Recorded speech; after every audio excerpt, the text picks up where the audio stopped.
ụmụnne m obi dị m ụtọ. Anyị nọ n'ụgbọala ugbu a, unu ama ebe anyị na-aga. Hey! Kagodu ka mara ma ị ga-enweta ya kagodu. Ị hụla ya ebe a na-edebe ụmụ anụmanụ. Na obi dịgodu m ụtọ, anyị ga-ahụgasị ụmụ anụmanụ dị iche iche. Nwunye ezigbo enyi di m bịara kpọrọ m ka mụ na ya na ụmụ ya soro gaa ebe a na-echekwa ụmụ anụmanụ na Dallas. Obi dị m ụtọ n'ihi na nke a bụ izizi m ịga n'ebe a na-echekwa ụmụ anụmanụ. Amaara m na e nwere ụfọdụ n'obodo anyị Naịjirịa n'ugwu Awụsa, mana agatụbeghị m. Naanị ebe m nwerela ohere gaa bụ nke Lagos akpọrọ Lekki Conservation Center. Kama enweghị ụmụ anụmanụ dịka agụ na ndị otu ya ebe ahụ. Ọ bụ ya ka obi ji ju m na-aṅụrị n'ihi na enwere anụmanụ dịka ọdụm, enyi, ọzọdimgba wee dịrị gaba n'ebe nke a. M ga-eji anya m abụọ hụ ụmụ anụmanụ ndị ahụ m na-ahụ naanị n'akwụkwọ nakwa ihe onyonyo.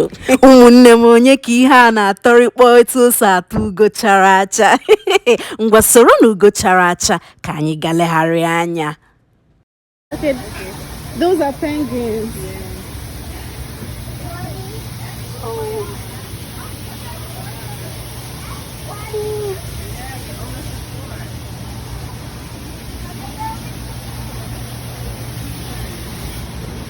Fine.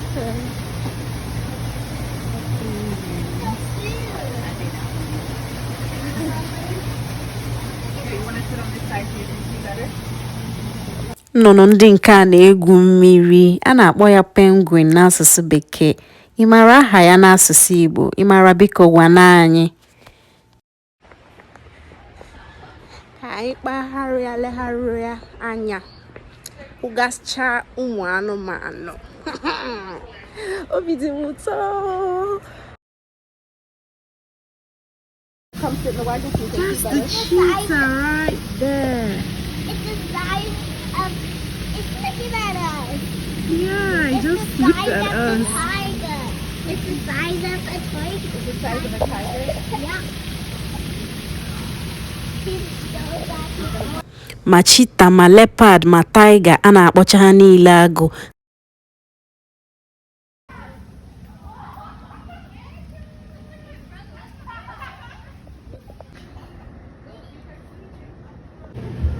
Ọzọdimgba.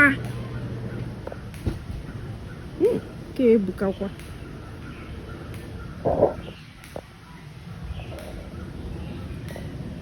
Ọkọ ọha. Iwe na-akwa atị. Anụmanụ a ajọka. Jọgburu onwe gị.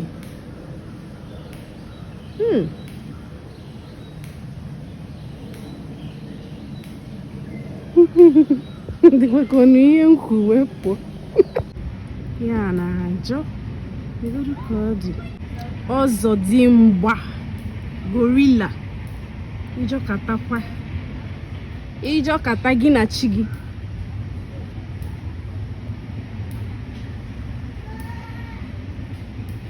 Ka ha nọcha. Ka ya na-atakwukwala ọnwa ya, ọzọ kịta ha amapụta. Ka ha nọcha nnọọ ka ndị ụwa na-atụ n'ọnụ, nke anụnwa tinye aka n'isi ka onye ụwa na onye na-eche echiche uwe. Chineke. Nke a bụ akwụkwọ nri eji azụ ha, akwụkwọ nri ha na-eri. Negoro ka nke a si nọdụ ala nnọọ ka nne nwaanyị. Ya na-emecha nnọọ ka mmadụ. Anyị abịala n'akụkụ nke agụ iyi wee sị ka anyị sechalụtụgodu. Nekwe mụ na ụmụ ọma ọkwa anyị ama kacha.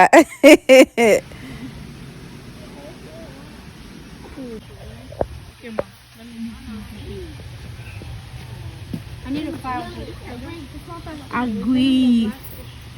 Oh my, that's Agụ iyi. Crocodile. Ọ nọ n'ime mmiri. Adelaide, you want to climb? Let me help you. Okay. Kadaka. Chimpanzee.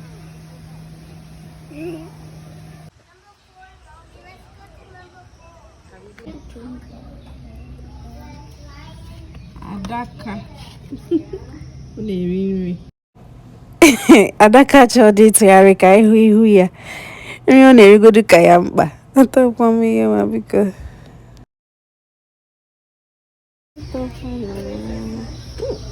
Adaka. Adaka enwe.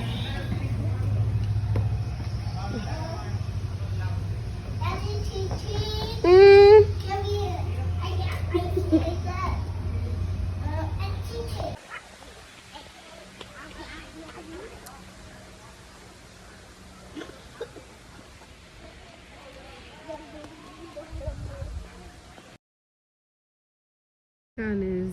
na-ezo n'ime ebe a. Ebi ogwu porcupine. Ndị nke a nọ n'ezinụlọ mgbada ya antelope kama ọ ndị obere ya ọ dị ka ụmụ ha.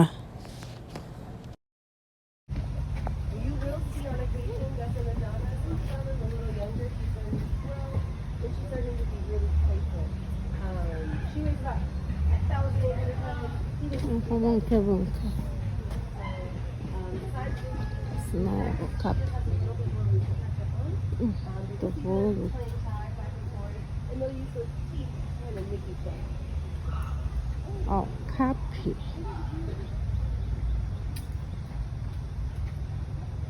They can hold their breath up to 5 minutes.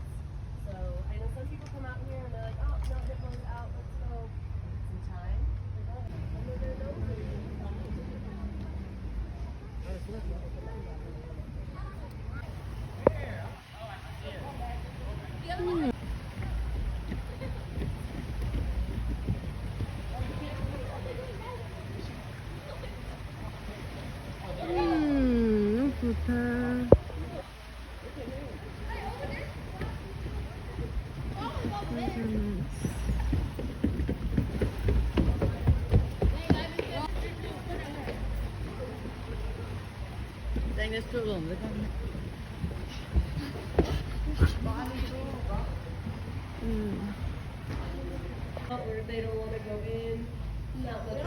A na-akpọ ya enyi mmiri, ụfọdụ na-akpọkwa ya akụm. Hopefully they do the trade out later, because mom did want to come out today. She was showing that she wanted to come out. So she's in the back. They make that sound. That's interesting. Ka ihe a na-akpọ di flamingo n'asụsụ Igbo. Amaghịkwa m nke onye mara biko nya gwa anyị na mmadụ anaghị amachi ihe niile. Nnụnụ dị n'ụwa a bara ụba, amaghị ma ha niile nwechakwara aha n'asụsụ Igbo.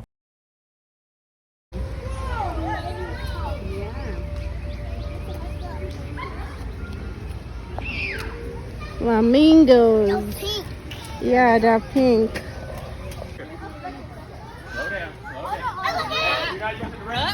Right here. I love it. Right here.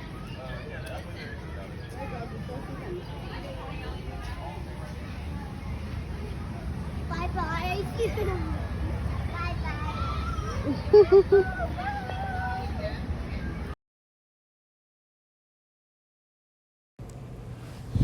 Lekwa ogologo, ọ gịnị dị? Ọ nke a mere oge ule ị na-amati onu na-enyo n'akwụkwọ mmadụ asị na ị na-enyo ka giraffe. O nwekara onu anụmanụ utuka. Ndị be anyị biko ka ya na-akpọ dị giraffe n'asụsụ Igbo. Amaghịkwanụ m nke a ka anyị hapụ ikwu nke m na-amaghị. Ọ bụ na ịma biko gwana anyị ka anyị mụta. N'ọkwa n'aka nri kwa aka ekpe akwa aka nri. Ọ bụ unu mụta n'aka m, mụ onwe m amụtakwa n'aka unu na mmadụ anaghị amachi ihe niile. Wee fọdụzikwa asụsụ Igbo anyị dịka ọ na-ozucha enwe oke. Ndị nke a bụ ele, mbụ ele, nwa ele, deer. Ha na mgbada na-eyitakwa.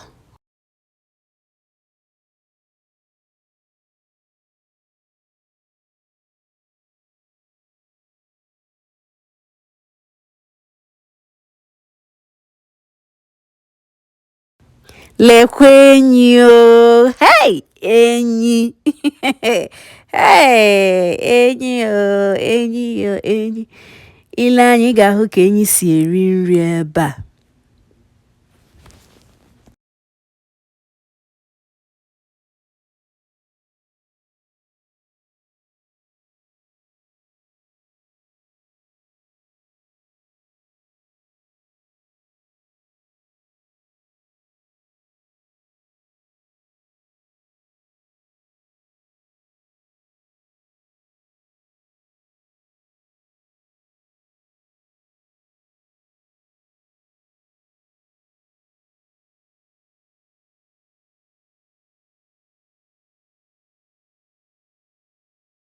Ugbu a na-enyezi anyị obere nkụzi gbasara enyi ndị enwere ebe a, etu ha si ebi nakwa ka ha si akpa agwa. Ịmago na-akọwachara anyị ụfọdụ ihe. Ile anya ị ga-ahụ na ọtụtụ mmadụ bịara ụbọchị anyị onwe anyị bịakwuru. Nke a bụ maka na o ruola oge ụlọ akwụkwọ ji emechi ebe a, nke mere ka ọtụtụ ụlọ akwụkwọ nwee ohere kpọrọ ụmụ akwụkwọ ha bịa ebe a legharịa anya. Ụfọdụ bụkwa ndị ha na ezinụlọ ha so, ebe ụfọdụ bụkwa ndị enyi. Ụmụnne m ahụ ọdụm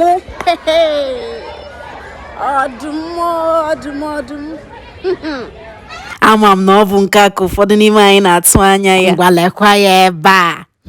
Ọdụm, ndị bekee kpọrọ ya King of the Jungle.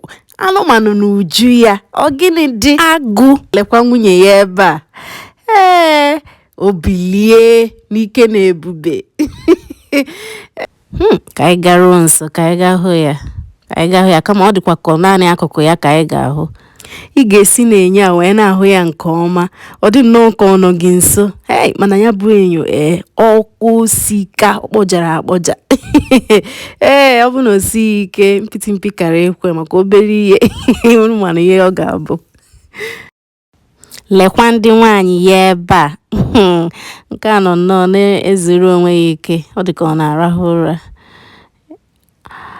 Oke ya na ebe a na-ezukwa ike.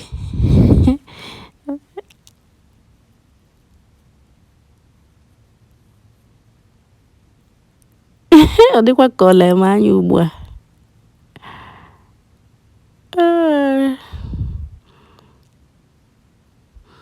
Nke a nọ n'ebe ọ chọghị ịtụgharị ka ịhụ ihu ya nke ọma.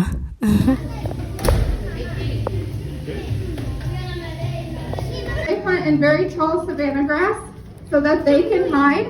So when they lift that tail up, that black tuft on the end is very obvious. So that female that's distracting the prey will see that all their tails are up and she'll know they're all in position. So then she's gonna run towards that prey. I don't know about you guys, but if a lion's charging me, I'm gonna run the other way.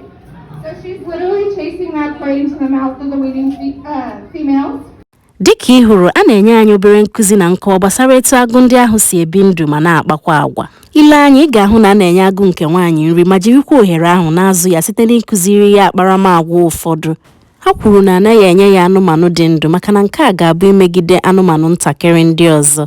Ụmụnne m, ọ bụ ebe a ka ihe nkiri nke a bịara n'isi njedebe. Kama echekwala na ụmụ anụmanụ enwere ebe a gwụla. Mba, o nwedịrị akụkụ nke m na-agaghị. Mmiri bịaziri zowe nke mere ka anyị gbara lawa, ma aka m bụ n'uche ịlaghachi oge ọzọ jee hụ akụkụ ndị ọzọ na-ahụghị. Ma ruo oge ahụ, na-esonyegodoro m n'ihe nkiri m ga na-ewetara unu. Biko binyere m aka n'akara mmasị ma nyekwa m ụsọ ụfọdụ ajụjụ ndị ịma, malitekwa sonyewere m ma ọ bụ na emebeghị nke a. Ugo chara acha na-asị ya gazie.